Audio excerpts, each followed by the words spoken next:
sur une plage éloignée de toute civilisation, loin de tout, loin du bruit, loin du chaos, existait une toute petite maison en bois, peinte en verre. Y vivait un pêcheur, un homme seul, solitaire, et qui aimait la mer. Tous les matins, il partait sur sa barque, prenait ses filets avec lui et allait les jeter plus loin. La fin de journée venue, il repartait, remontait ses filets, les vidait dans la mer, il ne gardait que 2 ou 3 poissons, et rentrait. Il allumait alors sur la plage un feu de bois entre quelques pierres et faisait griller ses poissons. Chaque soir, durant son repas, il regardait la mer, il admirait le ciel, il écoutait chaque bruit des vagues et s'émerveillait. C'était un homme heureux. Rien ne lui manquait, ni l'air, ni l'eau, ni la chaleur, ni la nourriture. Il avait tout à portée de main. Et il le savait bien. Ne désirait-il rien d'autre? C'est ce qu'il disait parfois. Cependant, il lui arrivait de rêver. De rêver qu'il parlait à quelqu'un.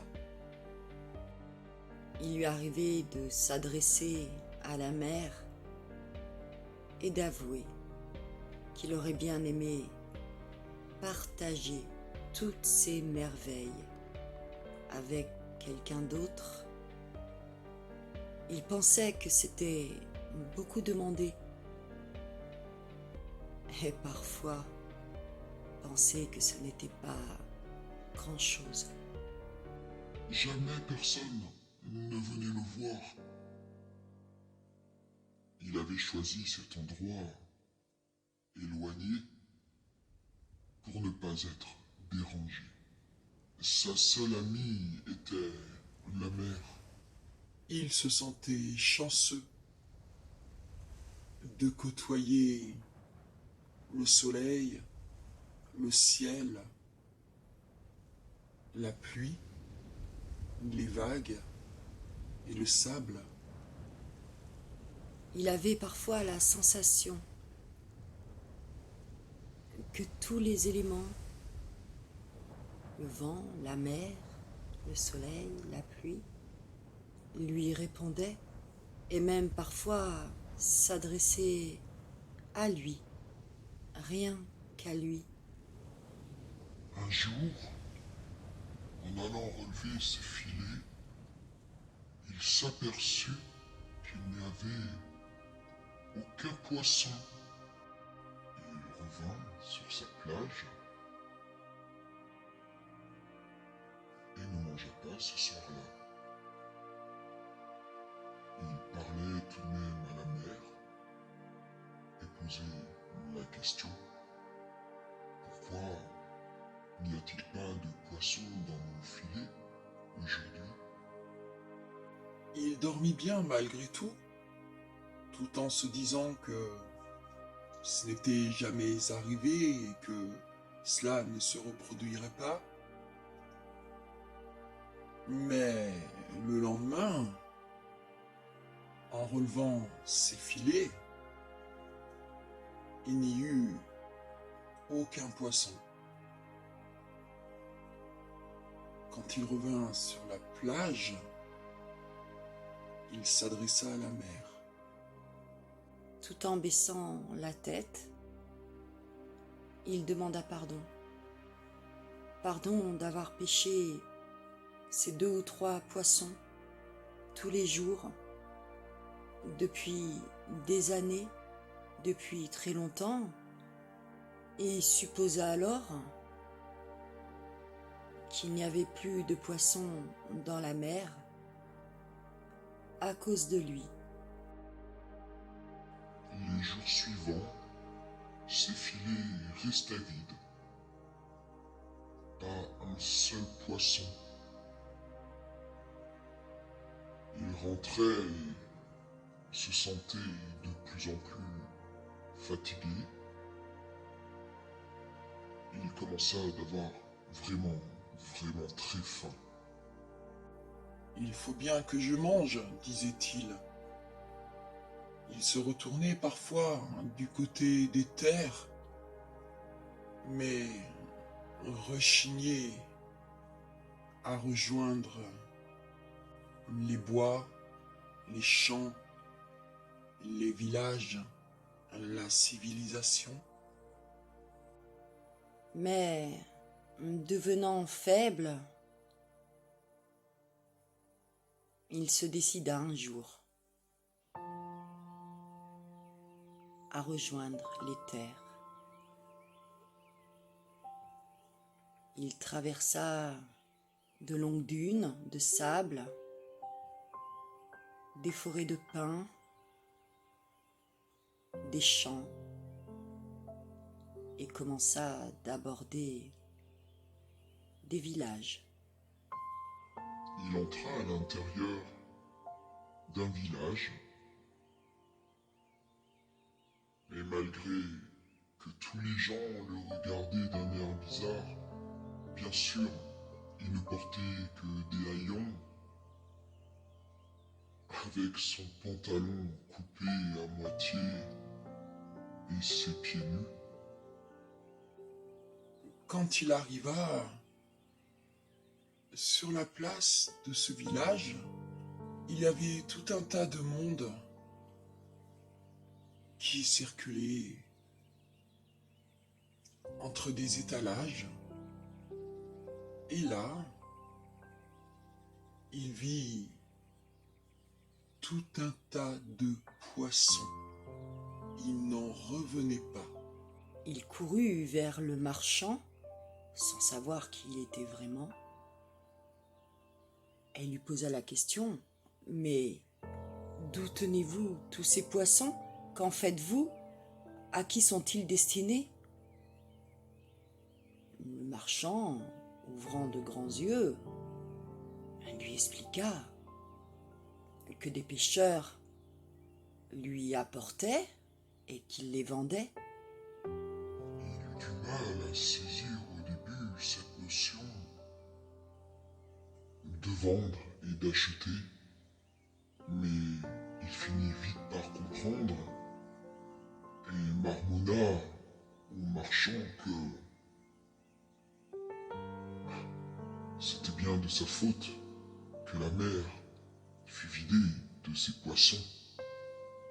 Pourquoi, pensait-il, des hommes pêchaient ces poissons pour les amener dans les terres afin qu'ils soient vendus et ensuite achetés pour être mangés?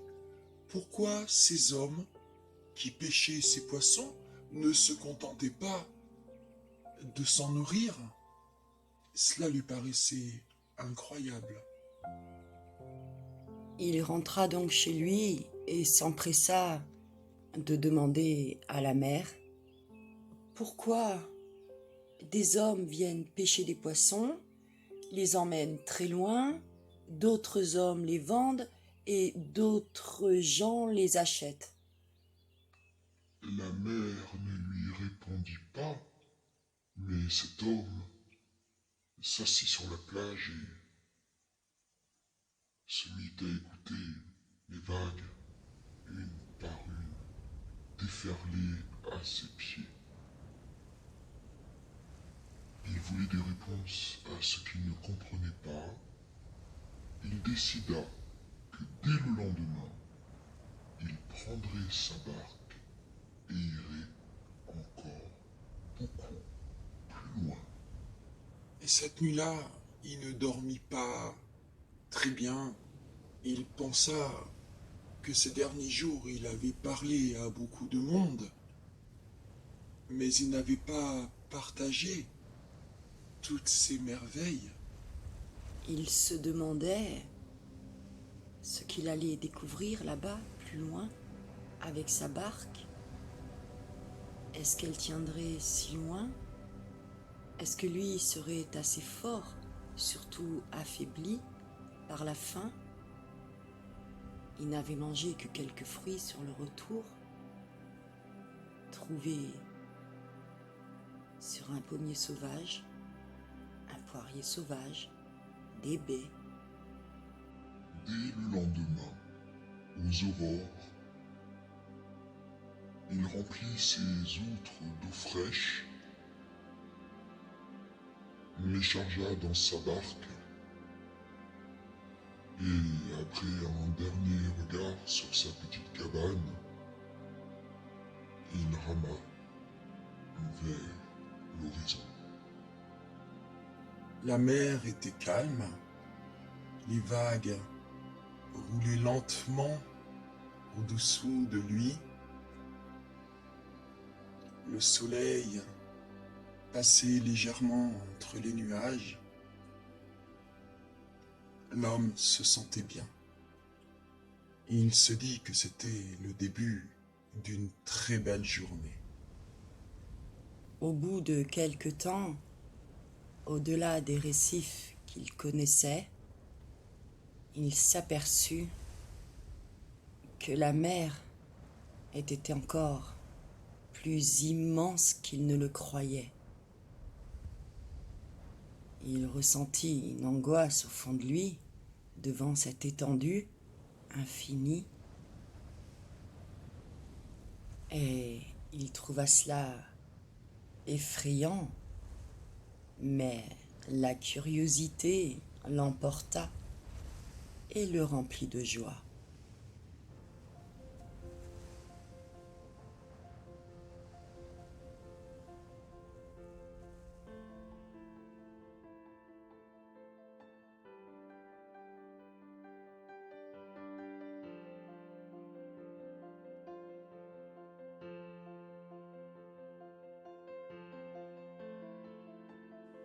Quelques goélands passaient parfois au-dessus de lui, semblant lui transmettre un message.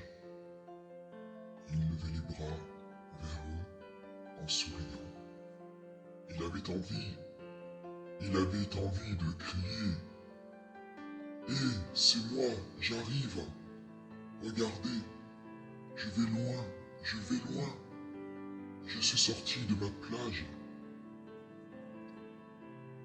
À cette idée, il revit sa petite maison, l'étendue de sable, et un petit pincement au cœur. Mais les goélands le rappelèrent à son aventure. Il s'avançait de plus en plus vers l'horizon,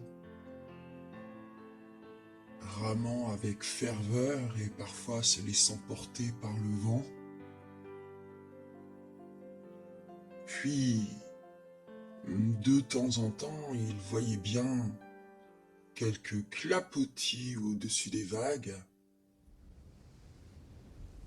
Il reconnaissait bien le saut des poissons. Sa surprise amplifiée au fur et à mesure. Puis, le soleil disparut derrière de gros nuages noirs. Le vent se mit à souffler beaucoup plus fort et les vagues devinrent beaucoup plus hautes. Il resserra le col de sa chemise, tira nerveusement sur les pans découpés de son pantalon, se frotta les mains, tremblant un peu des lèvres. Il n'osa pas se retourner. Il savait que d'ici, il ne pourrait plus voir sa plage. Il eut une sensation si forte qu'il n'avait jamais ressentie jusqu'ici. Le doute qui venait de s'installer. Et il se demanda où sa seule amie, la mer, l'emmenait ainsi. Au milieu des vagues déchaînées, malgré ses doutes, ses peurs, il se dit qu'il était vraiment libre. Le grand océan s'ouvrait devant lui. Il lui suffisait d'avancer et de découvrir ce que le monde avait peut-être à lui offrir.